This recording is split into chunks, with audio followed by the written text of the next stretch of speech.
Welcome back to another episode of 40 Facts about the 40k universe. I am your host Gershwan and you are watching One Mind Syndicate. Today we continue with part 3 of the Unification Wars, where we continue to learn more about the different techno-barbarian states. So let's get into 40 facts about the Unification Wars. Nordic was a techno-barbarian state located in the lands of what had once been Scandinavia. Oriok was a city-state of Old Earth, buried in a hollowed-out mountain in ancient Terran icebound south of Antarctica. It stood throughout the darkness of Old Night, weathering the storm of strife for thousands of standard years. People of Oriok believed they were the chosen of the ancient Terran blighted children, and they alone would outlast the anarchy that had broken out so many other places. This certainly came from the faith in protection from the spirit of death and life, an ancient pantheon of gods worshipped by the people of Oriok. During the Unification Wars, when the Emperor's eyes finally turned to the mountain city, he seemed to have known that soft words and diplomatic overtures would be little of use. The 17th Space Marine Legion, the Imperial Heralds, came to the city and gave it a choice: kneel and accept the Imperial truth, or be destroyed. The priest kings of Oriok did not even hear the message before they gave their answer.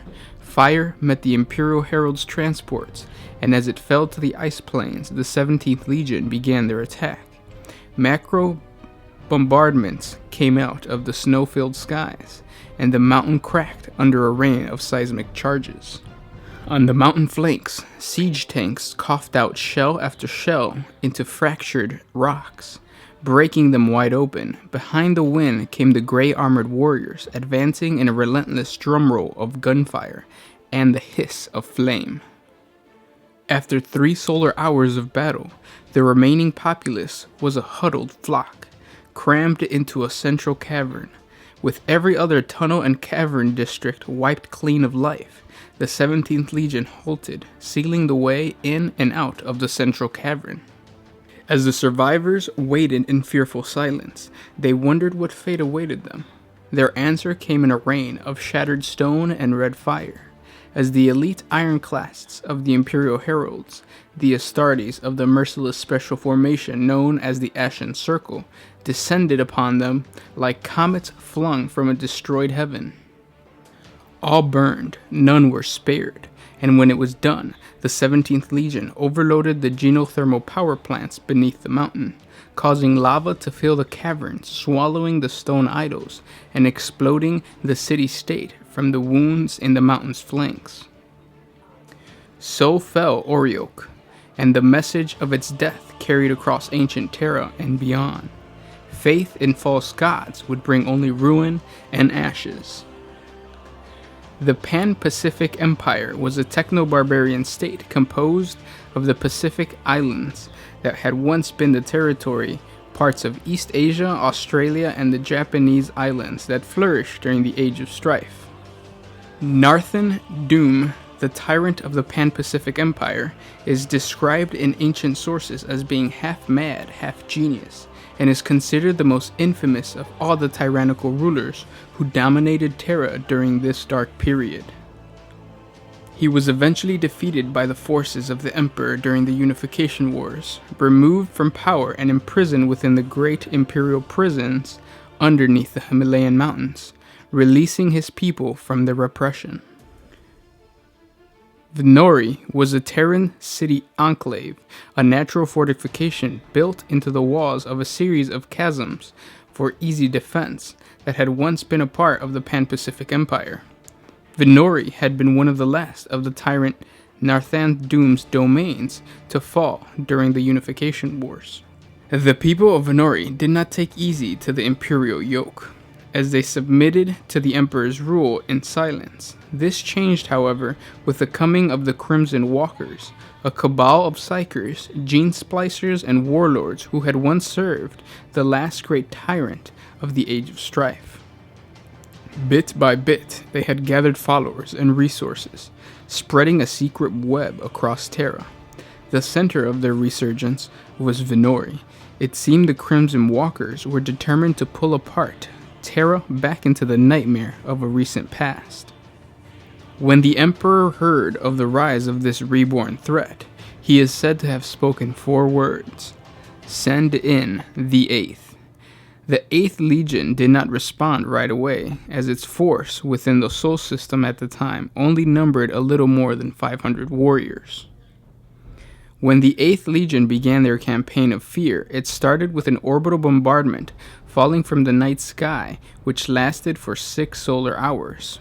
Following the bombardment, the artificial darkness remained. Soon a heavy downpour, thick with chemical rain, upon the millions of fearful inhabitants from the seated clouds above. The 8th Legion arose from the abyss on jets of flame, butchering any who crossed their path. The screams of terror and battle echoed through their drug-weakened minds. The Crimson Walkers responded by unleashing an army of mutant monstrosities, but still the 8th Legion came on, slicing abominations apart with lightning-shredded claws. They screamed with the voices of the dead as they fought, their speaker grills shouting out the recordings of suffering, pain, and loss. When the chasms were blazing like the mouth of a mythical hell, the drop pods fell. Reinforcements came from the chasms, cutting their way through the city, killing any they found. The remaining Crimson Walkers faced their doom fragmented and cut off from one another, until they were cornered by the figures in midnight-clad blue power armor. Those who reached the blasted borders surrounding the city found themselves hunted by the 8th Legion's seeker squads. It is said that the 8th Legion allowed many to run before hunting them down through the long hours of the artificial night, maiming but never killing until dragging their broken bones back to the chasm. Alive and healed so that they were conscious, they threw the Crimson Walkers into the chasm, and then they detonated charges along the cliff edge, severing the hanging city from the cliff faces. The screams of the 10 millions who had shattered from the fighting in the cliff-bound buildings reached up to the sky as they followed the Crimson Walkers into the black depths of Earth.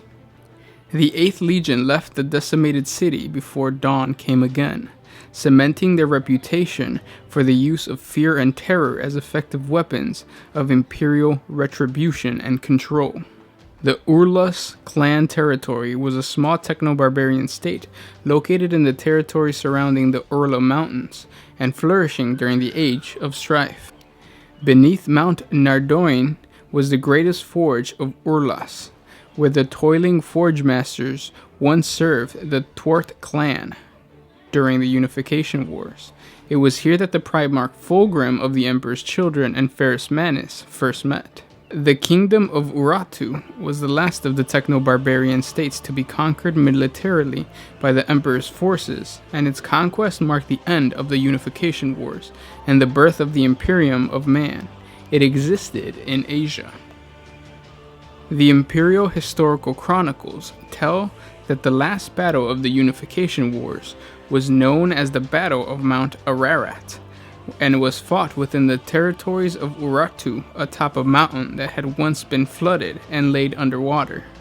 Ursh was a techno-barbarian state that was located in the steppes of what had once been Russia and Central Asia.